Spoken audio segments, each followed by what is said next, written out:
Hello, everyone, and welcome to the Qwoted interview series. I am your host, Lou Carlozo, the editor-in-chief of Qwoted, and every episode we try to bring you some of the best journalists, PR pros, subject matter experts, anyone who is in the media world, moving it, shaking it, making a difference. And on this episode, I am delighted to have someone on that I've known for a long time. I'm going to make a full disclosure here. I'm doing some work with our guest as a journalist consultant, but I also want to point out that if I'm doing that, it speaks to how highly I think of her and the incredible work she's doing and has done. We're going to get into that in a minute. Without further ado, I'm going to introduce Lizzy Harris to you, who is the CEO and co-founder of the Colab, and she is based in Breckenridge, Colorado. Lizzy, welcome. Thanks, Lou. I'm happy to be here. One of the things that I want to point out to our audience that I take real delight on is at the Colab website, you call yourselves an anti-agency, not a PR agency, but an anti-agency, Yeah. and make this proclamation, which I think is pretty bold. We're the antidote to traditional agency nonsense.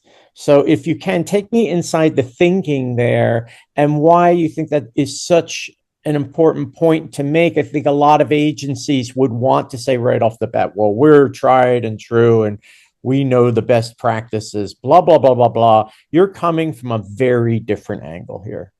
Yeah, 100%. I mean, I've sat on the client side. So I've worked in-house and I've worked at agencies.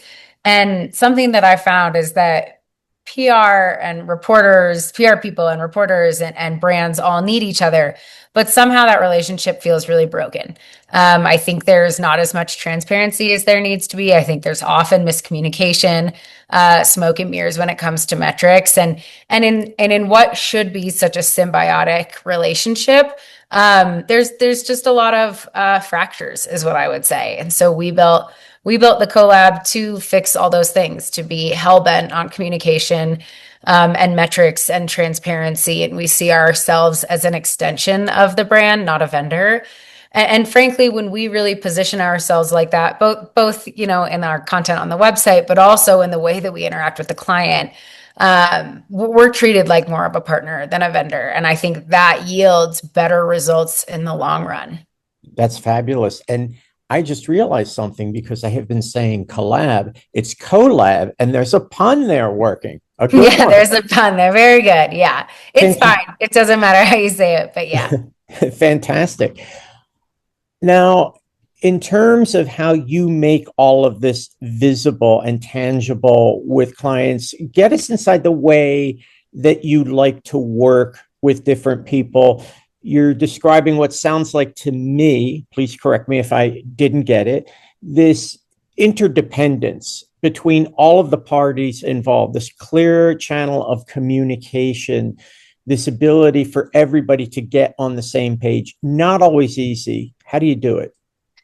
Yeah. So I think one of the things that I realized when I was working at an agency and then I was in-house hiring agencies is that, PR agencies have their set of goals or metrics, and then the client has their set of goals and metrics. And oftentimes they don't line up, which doesn't make any sense, right? As an agency, as a provider, as a vendor, your goals should be the client goals. And so I think a lot of agencies go into these relationships thinking, here's what we're going to achieve. We're going to check this box and dot this I and cross this T. And that doesn't make any sense.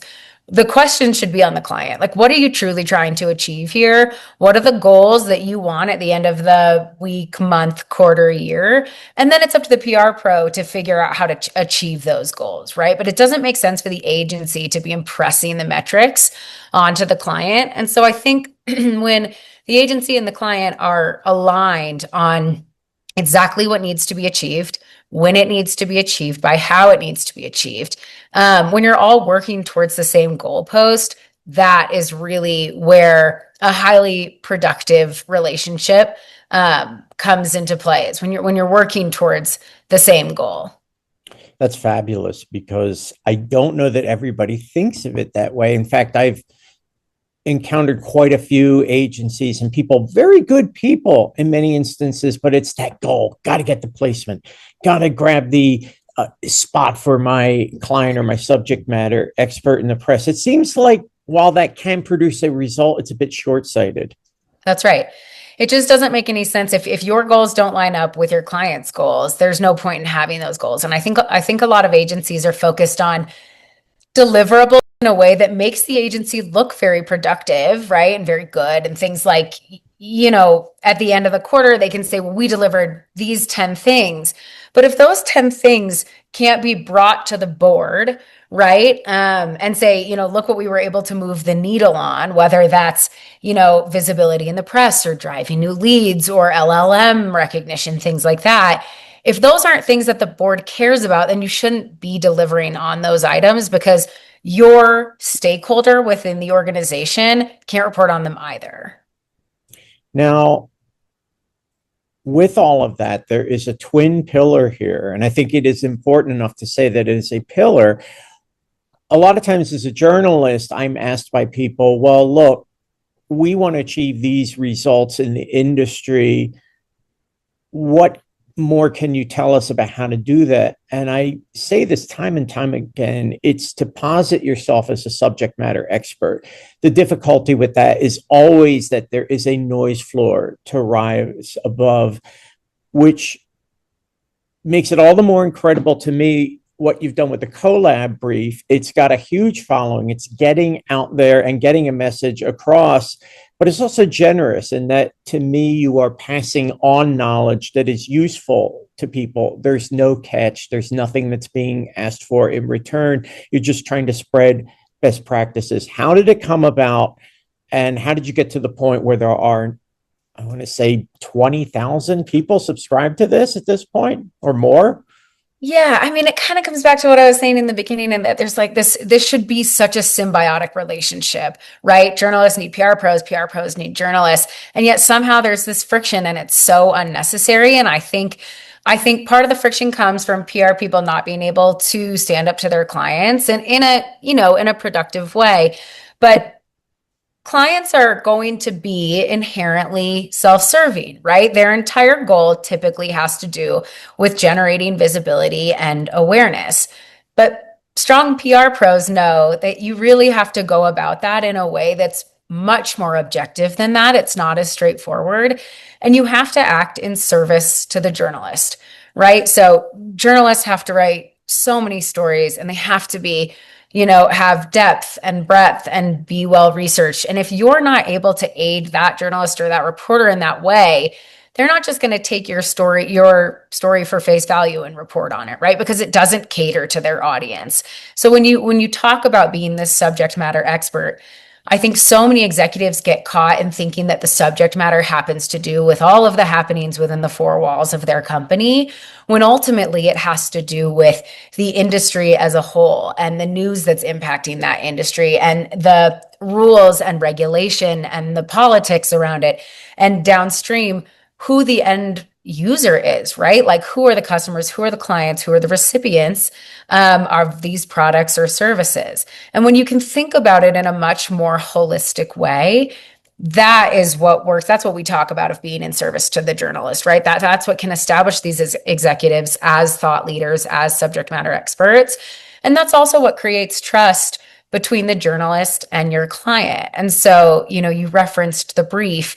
We saw this as a huge glaring issue in the industry, and we just wanted to shed light on it of how we can work better together, not self-serving to one party or another, but ultimately making the relationship more impactful and effective for all parties involved.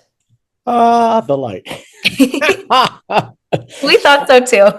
Wonderful. And I've been a reader and just really impressed. I will not reflect upon my own performance since I have started to contribute, but it is a delight to be part of that. Now, here's something that has been touched upon in the brief many times. A lot of people have differing opinions on it, but in light of that are saying much of the same thing. You have a different take on it. AI in 2025 today. What do you feel its place is or should be within PR? And what do you think is an important point in the conversation that needs to be stressed? Yeah, 100%. I think AI is a tremendous tool. I think it is incredibly helpful for effective teams. I think it can make teams faster, stronger, better, more effective, more efficient. I think AI is really good for thought provoking, right? For understanding something and being able to show a PR practitioner maybe a different side of something. So you're able to have a 360-degree view of a certain topic. AI is great for checking things, maybe not fact checking, but things like grammar, tone, things like that. Where I do not think AI has a place is in content generation. I obviously have a very long-standing respect for the media and journalists in general. I think that AI inherently is plagiarism when you're talking about it as content generation. I also just think that um, the best tone and thought-provoking articles come from reporters who are deeply entrenched in a topic. And just because you understand a topic does not mean you're passionate about it. And I think, especially today, AI cannot fake passion.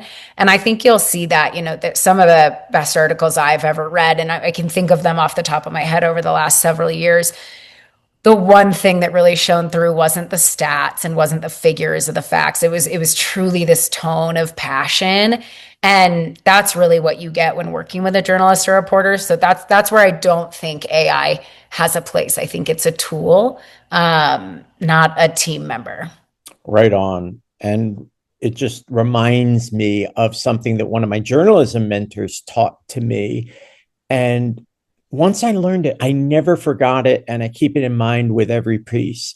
Write in such a way that the readers can see the smile on your face, or they can see the concern, whatever it is. If you feel that as you're writing and you've taken care of the reporting and all of the logical stuff, you're going to get to that X factor. The other thing I always say is that you can't sit down with AI and have a cup of coffee or have a great conversation. So if I were an avatar and someone like you wanted to talk to me, I don't think that would be a whole lot of fun. I don't think it would be a whole lot of fun. And I also just think, we're not talking about content generation for content generation's sake, right? Like you're talking about the emotion and the depth that go into these pieces. And that's really what sticks with people. It's so funny. AI really hasn't been around for, consumer use is what I'll call it for that long. But humans are so incredibly discerning. You can almost always tell when something was AI generated. And that's just so interesting to me because it hasn't been around that long. And for me, the reason for that is that lack of depth of emotion, right? That you referenced, because it can be 100% factually correct and very well written, but there's really lacking that human element, and people can tell. Yeah, absolutely. And the human element is what keeps us bound together and keeps us working towards better content and a greater good. Lizzy, thank you so much for being on the Qwoted interview series. Now, if people want to reach out to you, what's the best way for them to do that? Yeah, you can reach out to me on my LinkedIn, or you can reach out to me at my email. That's Lizzy, Lizzy, at colabcoms.co. Lizzy Harris, the CEO and co-founder of the Colab. We should send a shout out as well to Ashley Mann, your other founder, partner in crime. And again, thank you for being on the show. Just want to let everyone know that Qwoted is the world's premier platform for bringing journalists, PRs, and subject matter experts together. Want to thank the people who make this interview series possible, the co-founders of Qwoted, Matt Neller and Dan Simon, and of course, Kelly Jura, who's working hard behind the scenes. Be sure to tune in to future episodes. There will be many, many to come. I'm Lou Carlozo, the editor-in-chief of Qwoted. Until next time, stay strong, stay true, and stay suddenly connected.